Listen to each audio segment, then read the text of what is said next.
Bienvenue dans l'actu. Au sommaire, à la casting, le monde associatif rend hommage aux incorporés de force. À Oberbronn, rencontre entre jeunes adolescents autour de projets communs. Et pour ouvrir ce journal, direction le site Alstom de Reichshofen, où l'on s'active autour du futur TER. Baptisé Régiolis, voici à quoi ressemblerait le futur train express régional qui sera en circulation dès 2013 dans 8 régions françaises, dont l'Alsace, qui a déjà passé commande de 22 exemplaires. Un train qui pourra rouler jusqu'à 160 km/h et dans une certaine configuration, transporter jusqu'à plus de 1000 voyageurs en place assise. Les grandes nouveautés de cette nouvelle génération de matériel TER seraient donc l'accessibilité et la modularité. Du côté de l'industriel Alstom, on se félicite aujourd'hui de l'obtention le 27 octobre dernier de ce marché qui, pour le site de Reichshofen, où sera produit plus de 80% de sa conception, va créer un contrat de 800 emplois pendant 10 ans. Direction les bureaux d'études, où pendant 2 années pour la dizaine de personnes en charge de ce dossier, on a planché sur cet appel d'offres lancé par la SNCF. Objectif, la construction ferme de 100 rames dans un premier temps, pour un montant qui avoisine les 800 millions d'euros, avec un cahier des charges bien défini. Ça, c'est un de nos objectifs, c'est véritablement réaliser l'objet du contrat avec les performances de fiabilité, de disponibilité pour le voyageur, mais aussi de confort. C'est un train qui donne envie de voyager parce qu'il est confortable, il est vaste, il y a de grandes baies vitrées à l'intérieur du train, ce qui donne une impression d'espace. Prendre ce train donne véritablement envie de voyager.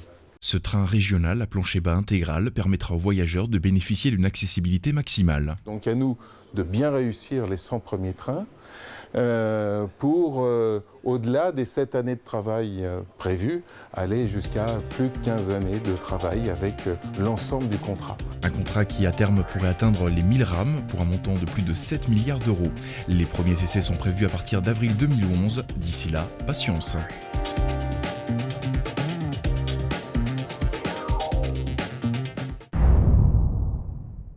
Les stigmates de l'annexion de l'Alsace-Moselle par le régime nazi sont encore bien présentes dans la région. Faire connaître et comprendre cette période et rendre hommage à ses victimes incombe au devoir de mémoire. 3 représentants d'associations d'incorporés de force se sont retrouvés à la Castine, à l'initiative de la Société d'histoire de Reichshofen, pour témoigner de cette page de l'histoire. Le général Jean-Paul Balliard a ouvert la conférence par un rappel historique. On oublie fréquemment, je dirais quasiment tout le temps, de mentionner l'annexion de fait au Troisième Reich nazi en violation de toutes les dispositions du droit international de 3 départements français. Bien qu'appartenant à la zone militairement occupée par l'Allemagne, l'Alsace et la Moselle restaient juridiquement françaises suite à l'armistice du 22 juin 1940. L'hégémonie allemande s'impose cependant et en août 1942, le service militaire obligatoire est décrété par Hitler dans ces 3 départements. 130 000 Alsaciens et Mosellans sont envoyés sous l'uniforme allemand sur le front Est. 40 000 d'entre eux y ont disparu. Jean-Paul Balliard milite depuis plusieurs années afin de faire reconnaître que les incorporés de force n'ont ni trahi leur patrie, ni failli à l'honneur, mais ont été les victimes de rouages historiques bien plus complexes.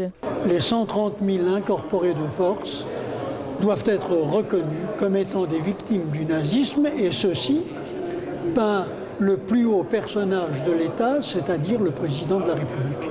Le camp de Tambov, pourquoi ce Tambov? Ancien prisonnier du camp de Tambov en Russie, Émile Rogel a ensuite témoigné des conditions de détention déplorables dans ces camps. Ceci permettait de transporter tout ce qui était liquide. Alors dans le liquide, il y avait une espèce de café du matin qui n'était jamais du café. C'était quelque chose de noirâtre, on ne sait pas très bien quoi. Il y avait ensuite la soupe, il y avait 2 fois par jour une soupe. Et dans une gamelle, quand j'ai ramené un exemplaire ici, c'est une boîte de conserve américaine. La promiscuité, l'absence totale d'hygiène, le froid et la malnutrition étaient les principales causes de décès. Depuis 1995, l'association Pèlerinage Tambov se rend régulièrement en Russie sur l'emplacement du carré français. L'association Pèlerinage Tambov permet à tous ceux qui sont concernés, de près ou de loin par ce problème, de se rendre sur les lieux pour essayer de retrouver les traces d'un père, d'un frère, d'un oncle, ou qui tout simplement sont intéressés par l'histoire qui s'est déroulée dans cette rue si profonde qui retient une partie de nous-mêmes. Alphonse Trössler pilote pour le Conseil régional et les conseils généraux une mission de recensement des victimes de ce conflit. Beaucoup des incorporés de force, vraisemblablement les 8/10e, étaient versés sur le front russe et beaucoup ont disparu dans la confusion des combats ou sur le chemin de la captivité. Et donc les autorités soviétiques à l'époque n'ont donné que très peu d'éléments, même s'ils avaient des éléments, des informations contenues dans les archives. Or maintenant, ces archives se sont ouvertes depuis la chute du rideau de fer et notre souci, c'est de consulter ces archives pour essayer de résoudre quelques énigmes ou en tout cas d'en savoir un peu plus sur la destinée de nos disparus. Mais toutes les archives russes n'ayant pu encore être exploitées, de nombreux disparus n'ont toujours pas été identifiés. Bernard Rombourg, président de la Société d'histoire de Reichshoffen, a enfin émis le souhait que cette période soit plus enseignée dans les écoles. Il avait à ce titre invité les collégiens du secteur à assister à la conférence qui a rassemblé un grand nombre d'intéressés.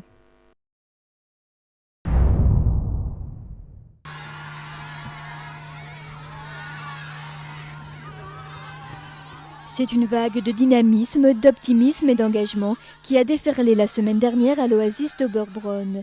Durant 3 jours, les jeunes qui s'investissent dans la vie de leur village sous la houlette des animateurs du rail ont été invités à se rencontrer et à confronter leur expérience.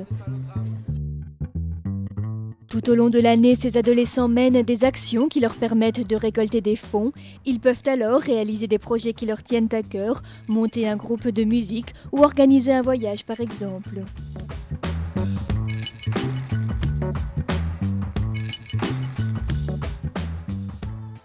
Thème retenu pour ces 3e rencontres territoriales de la jeunesse, je et les autres. Autour d'ateliers ludiques, ils ont été amenés à considérer la place de l'individu dans la société.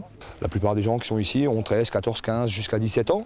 Donc bientôt ils seront adultes et c'est un apprentissage qu'on essaye de mettre en route. Donc on les considère comme des adultes, on n'est pas des gendarmes, on n'est pas là pour faire la police, on est là pour discuter avec les gens, les aider à se construire. Un apprentissage qui se fait au cours d'ateliers collectifs, mais aussi à travers des temps de rencontres et d'échanges informels.